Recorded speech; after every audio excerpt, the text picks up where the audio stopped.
これが簡単に言うとハイドロのポンプなんですよね。前上げます。めっちゃ速い。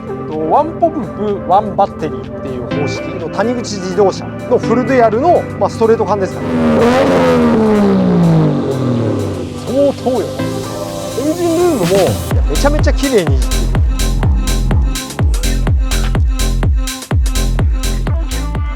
今日紹介させてもらうこのチェイサーですね、もう買い取りでいただいたお車なんですけれども、スタンス系っていうジャンルで作られた車って言ったらいいかな、1998年前期型のチェイサーですね、ツアラー V 乗せ替えなんですけれども、5速マニュアルがちゃんと入っております。走行距離もなんと88,800キロ、 BMW の純正色、フェンダーに関してはホワイトフェンダーに前後ともこういうドアモールスムージングしてあったりとか、ワークの18インチのホイール、フロント 10J オフセットプラス20、スキッパーっていうメーカーのハイドロ組んである。内装に関しても、塗装している部分とカバーの部分と貼り付けてる部分とかがちょっといろいろあるんだけども、以下のセミバケットシートが入ってて、でダッシュボードのこういうところなんかこのカバーを作って、自分で作ったってこれがハイドロのスイッチです。サンルーフも車外です。ガラスがこう上に行く、ね、見た目すごいけど車の内容もいいよ、外見だけじゃなくて中身もいじってますよね、中身内装ね、いじってありますよねっていうところまで OK です。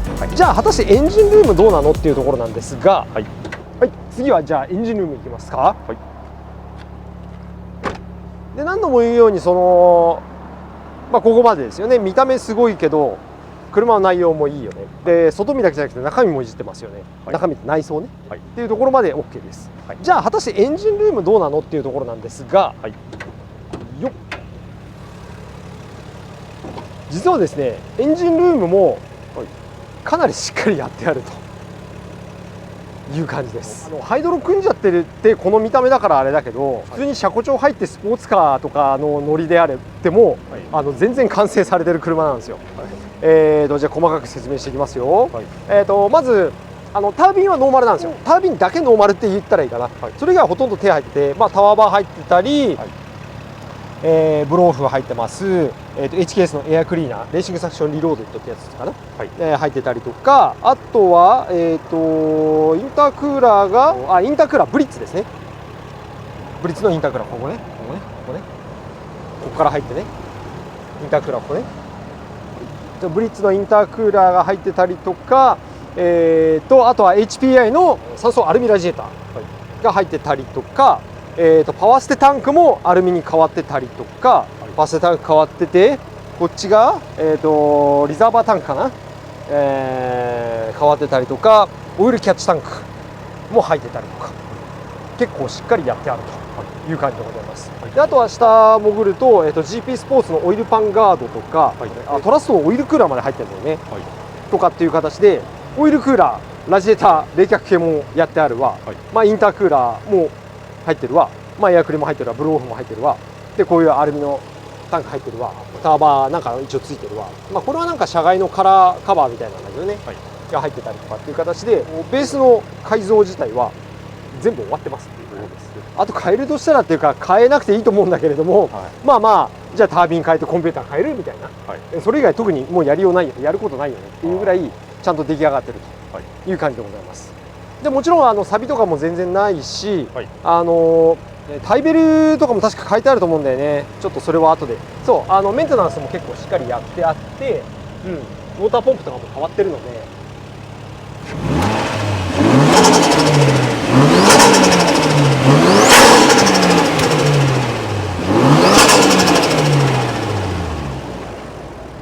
異音、振動、嫌な匂いなども一切なく、かなり程度がいいエンジンルームじゃないでしょうか。ちゃんと番号入ってますね。これは大丈夫ですね。これは大丈夫ですね。これだけじゃないけどね、見るところはね。そうで、あとは元の色ですね、は車台番号を移しちゃうとあれだから、カラーコードが 6N9 っていうカラーコードの、ダークグリーンが元の色と。いやめちゃめちゃ綺麗にいじってる。ある意味もったいない。もっとちゃんとしたタイヤとちゃんとした車高調とか入れたら、全然ガンガン走れちゃう車だと思うんででもそこまで作って見た目だけじゃないよっていうところがまた素晴らしいですね。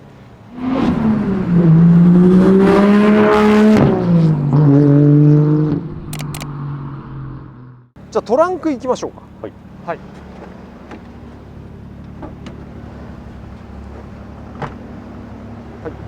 トランクはこんな感じって言ってもあれって感じじゃないですか。トランクはシンプルですね。はいだいぶ。これワンオフで作ったボードなんですよ、はい。お客さんがね。はい。でこれを外すと、これはカバーで、はい。で本当はここにスピーカー入れてあげれば、配線も来てるんで、はい。スピーカーも鳴らすことができますと、はい。左右にあるんですけど、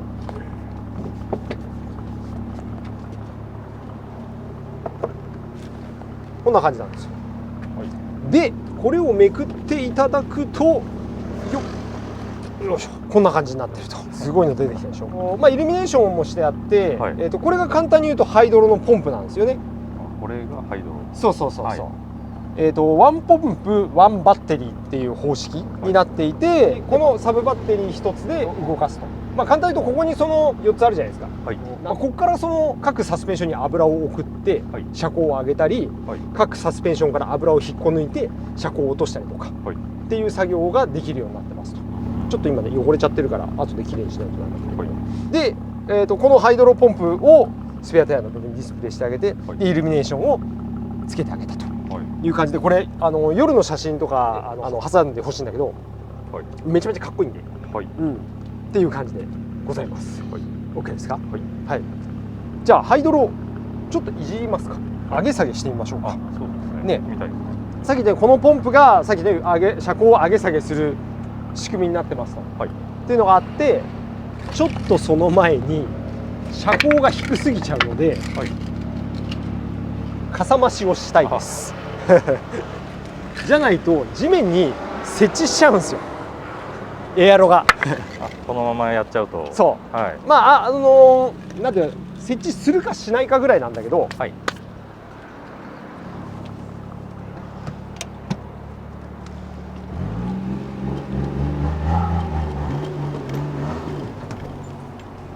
OK ですか？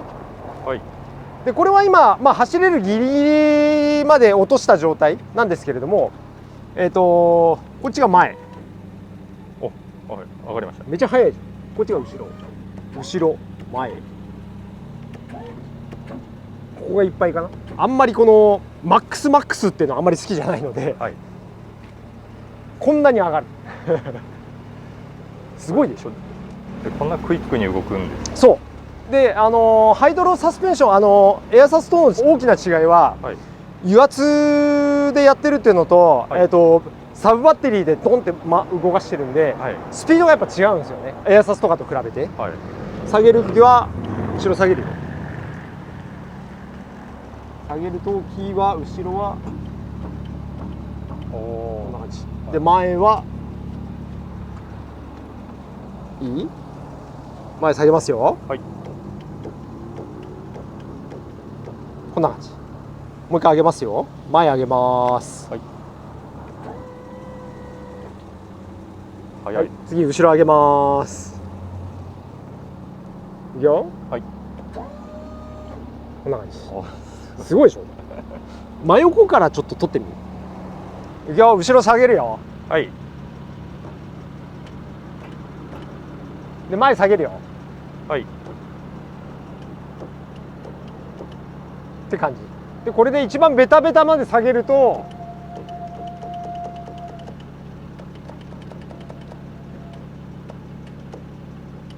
この状態。これが一番、これ一番下。サスペンションから全部油を抜いて、はい、一番下げた状態という感じです。めちゃめちゃ下がりますね。そうだね。もうさすに何も入ってないからね。これこれ大丈夫なんですか？大丈夫大丈夫。で逆に言うと、停車時に関しては、はい、サスペンションから油を抜いてあげて圧力抜いてあげた方が、はい、多分負荷かかんないと思うんだよね。止まってる時は。そうでもちろんこの状態じゃ走れないしハンドルも切れないので、はい、で後ろに関してはもう乗っかってますから、ここに。だいぶ。そうこんな感じですから。完全に乗っちゃってます。乗っかっちゃってるんです。これは走っちゃダメですね。これ絶対走れない。で、これかさ増しして、はい、まあギリギリ指入るかなぐらいなんで、ちょうど地面に設置するような感じ、それで作ってあるのか結果そうなってるのかちょっとわからないんですけれども、はい、っていう感じになってます、はい、さっきこのスピードあるじゃん、上げ下げのスピードがやっぱエアサスと桁違いに違うじゃないですか。めちゃめちゃ速かったです。だよね、はい、でヨッシーさ、アメ車でさ、はい、ジャンプしてる車見たことない？ SNS でよく見ます。 SNS でよく見るよね。渋谷あたりでやってるんでしょ最近。ボヨンボヨンしてるやつ。そう、まああれの文化は昔からあったんですけど、はい、あれ使ってるのはハイドロなんですよ。あ、そうだね。そう、はい、でどうやってやってるかっていうと、これ今ワンポンプワンバッテリーでウィーンウィーンっていうスピードだったよね、はい、であれを4ポンプ、はい、4バッテリーとか、要はそのスピードとパワーをもっと上げてあげて、はい、それでタイミングでジャンプさせてるみたいな、ダンと上げてビョンってジャンプさせるみたいな。中で自分で操作してるんですか？その中で自分で操作してると思う。まあ多分なんかすごいこの立ち上がりの力を使ってちょっとジャンプさせて、もう一回戻してちょっとジャンプさせてを繰り返してジャンプしてるみたいなっていう感じ。それがまあこのハイドロポンプのさらに最強版みたいなイメージじゃないですかね。そういうことだったんですね。はい。で、ちなみにこのハイドロ、はい、足回りの構造が、通常のバネサスとは全く変わりますので、はい、これも公認車検が必要なんですけれども、はい、それもちゃんと取ってあります。はいはい、なんでこのサスペンションで普通に車検が通るんですね。なかなか信じられない。なかなか信じられない。なかなか信じられないでしょ。通るんですよ。ちなみにあれだから、この車うち入庫した時に、はい、車検はねすでに切れてたんだ。まあだからさっき言ったあるあるですよ。車検切れで2、3ヶ月経ってたんですよ。まあお客さんも何回か車検取ってるんだけど、はい、今回車検取るのどうしようかな、いろいろ手かかりそうだなと思って、はい、売ろうかなどうしようかなと思ってたら切れちゃったと。で、ご依頼来てうちで買わせていただいたっていう感じになるんですけど、はい、買ってからうちこの車車検取ってるんでっていう感じなんで、車検通るって聞いてますじゃなくてうちで取ってるんで、はい、安心してくださいっていう感じでございました。はい、で車検に必要なパーツで今回の動画多分ちょっと内容濃くて長くなっちゃうな。面白いか面白くないかは一回置いといて、はい、これでも見れないか、外れないか。そうトランクのね実はこの下に、原点復帰装置っていうのがあって、はい、車検に必要な装置もついてるので、はい、まあそこはご安心くださいっていう感じでございます。じゃあ一旦ちょっとここ片付けようかな。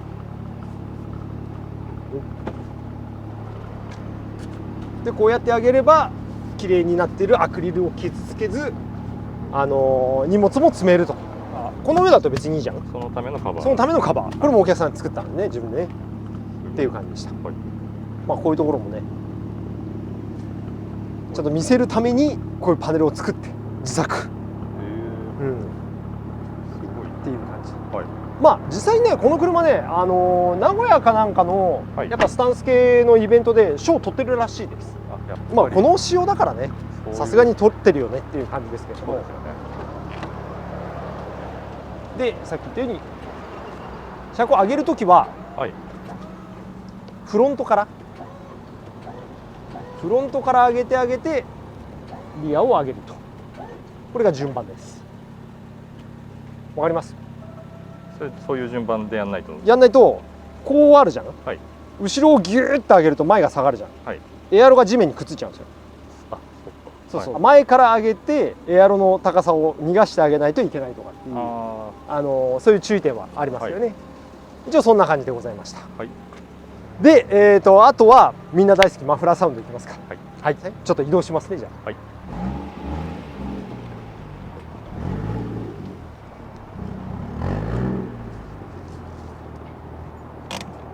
でですね、マフラーに関しては、はい、触媒が GP スポーツのスポーツ触媒で、中間からリアマフラーが谷口自動車のフルデュアルの、ストレート管ですかね、はい、が入ってるっていう感じです。なんでじゃあちょっと後ろから下を覗いてもらうと、こういう時に入れさせて便利だよね。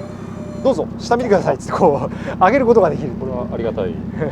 フルデュアルの触媒以降ですね、はい、もうずっとデュアルできて2本できてるという感じのマフラーになっていて、でこのマフラーは腹下、はい、床下にかなり沿わせてこう作ってるあるらしくて、はい、結構最低地上高が稼げるマフラーっていうふうには言われてますね。はい、はい、じゃあちょっと軽く吹かしてみましょう。お願いします。いきますよ。はい、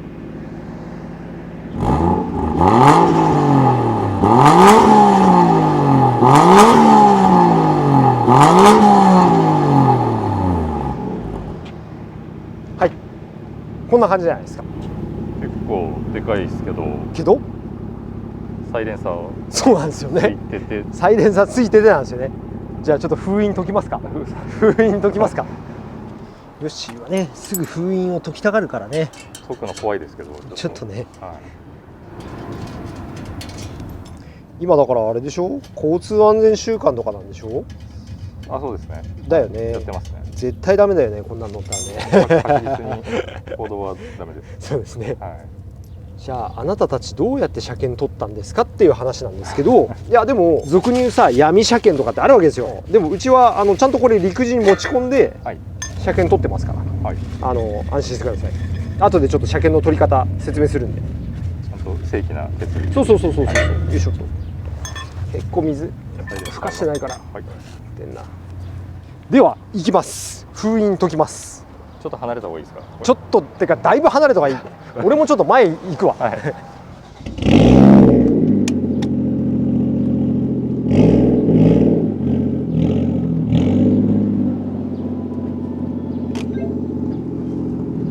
まあでも 1J の音だよね。そうですね。うんはい。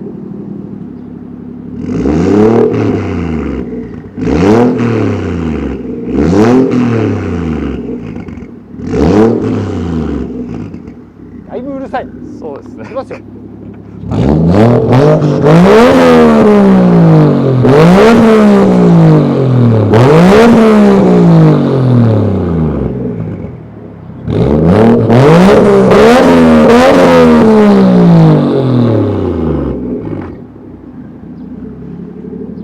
でもやっぱいい音ですね。いや、めちゃめちゃいい音です。はい。っていう感じでございました。ご近所迷惑なんでやめましょう。絶対にイベント以外はだからでも今イベントとかでもあんまりうるさいのはさやっぱダメなんだよ。サーキット上でも、はい、マフラーの音量規制とか、はい、ここまでにしてくださいとかって言われてる時代なので、昔と違って。そう、はい、やっぱ時代には合ってないですよね。相当でかいですね。相当よこれ。これは怒られちゃうかもしれない。怒られちゃうかもしれないって感じなので、普段はサイレンサーをつけて走りましょうと。はい。あ、違う、ごめんなさい。普段はサイレンサーつけて走りましょうっつったって、はい、横から見てもらうと分かるんですけど、はい、これ飛び出てるんで、ね、これ車検ダメです捕まります長さ的にね、音が静かでも長さがはみ出てますから、はい、やっぱりダメです。ダメですね。はい、はい、残念でしたまあそんな細かいこと言ってもね。よし、こんな感じかな。はい、はい、でサイレンサー入れたら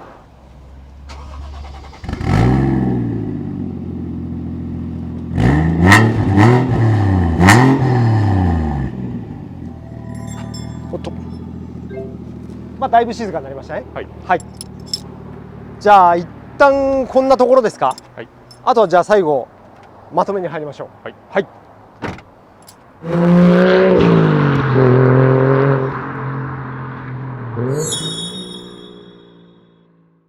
お疲れ様でした。わかりました。お疲れ様でした。お疲れてるのは俺らだけだ。今日紹介させてもらったのは、こちらのチェイサーツアラー V になります。スタンス系でいじられたフルカスタムされた、1台なんですけれども、内容はね、もう超ざっくりいきますよ。BMW のチェスナットブランドオールペンして、ワイドフェンダーにしてエアロを組んで仕上げましたと。ドアモールとかもスムージングしてたりとかしてますと。これ外装ね。で内装はイエローで統一してレカロのセインバケットシート2脚プラス、いろんなところに、いろいろ貼ってあったりとかしてますという感じです。車外のサンルーフがついてたりとかしております。で、ボンネットの中は、もうたくさんいじってあって、マフラーもめちゃめちゃうるさいマフラーがついてるけれども、今はサイレンサーがついてるという感じでした。で、じゃあさっき言ったようにこの車うちで車検取りましたって言いましたよね。はい、どうやって取ってるかっていうのと、この車が今現状どうなってるかっていうと、まずですね、さっき言ったようにワイドフェンダーに関しては、はい、記載変更っていうのをして、車検証上の車幅がちゃんとこの車幅になってるので、はい、これ問題ないです。OK ですね。はい、これそのまんまだと車幅が違いすぎるじゃんって言って車検通らないんですけど、はい、それちゃんとやってるんで OK です。であとは、アーム、後ろのアームだったかなに関して、風間のアームに関しても、公認車検取ってあるので、はいこれも型式変わって貝になって足回りの構造変更してますっていうのになってます。はいでさらにミッションですね。ミッション、ミッションの世界に関してもこれはですねトラウムさんですね、伊藤オートサービスさんで、の世界をやってあって、これに関しても公認をちゃんと取得しているという形になってます。で車検でいうならば社外の GP スポーツのスポーツ触媒、これも排ガスの書類あるので、車検 OK という感じになってます。じゃああとハイドロ、スキッパーのハイドロに関してもやっぱりハイドロリスクの公認を取ってあるので問題なしという感じです。写真を1枚ちょっと挟んでほしいんですけれども、全てのその公認取った時の書類が残っているという感じです。前のお客さんがやった時のね、っていう感じでした。で具体的にこの車をうちで車検取ったって話しましたけれども、どうやって取ったかっていうと、まずホイールをこれだと出っ張っちゃうんで、まあノーマルなり何なりに変えます。でフロントのアーム、ロアーム延長されてハの字切ってるって話したじゃないですか。でこの下のロアームを純正に戻してあげます。そうするとハの字が戻ります。これで足回り OK です。で、マフラー、これじゃ通んないんで、マフラーをまあ純正なり車検対応のものに交換します。うち純正ストックあるからさ、純正に変えます。以上です。それだけでそれだけ取ります。そう簡単でしょ。意外と簡単っちゃ簡単です。そうなんですよ、実はねパッと見た目でみんなうってなるんですけど、ホイール変える、フロントアーム変える、マフラー変える、以上終了みたいな。ものさえあればじゃあ特に。そうでアームは全部あるから、ホイールとかはちょっとお客さん買ってくれた人が用意してくれなきゃいけないんですけど、アームはこの車に付属してるんで、まあそれで車検取ってもらえば OK って感じ。だからこのルームミラー、5連のルームミラーとかも通ってるし、レカロシートのセイバーゲットも普通に通ってるし、車幅も OK、ハイドロも OK、ミッションも OK、全部 OK っていう感じなので、実はそんなに大したことないんですよ。っていう感じでやりましたと。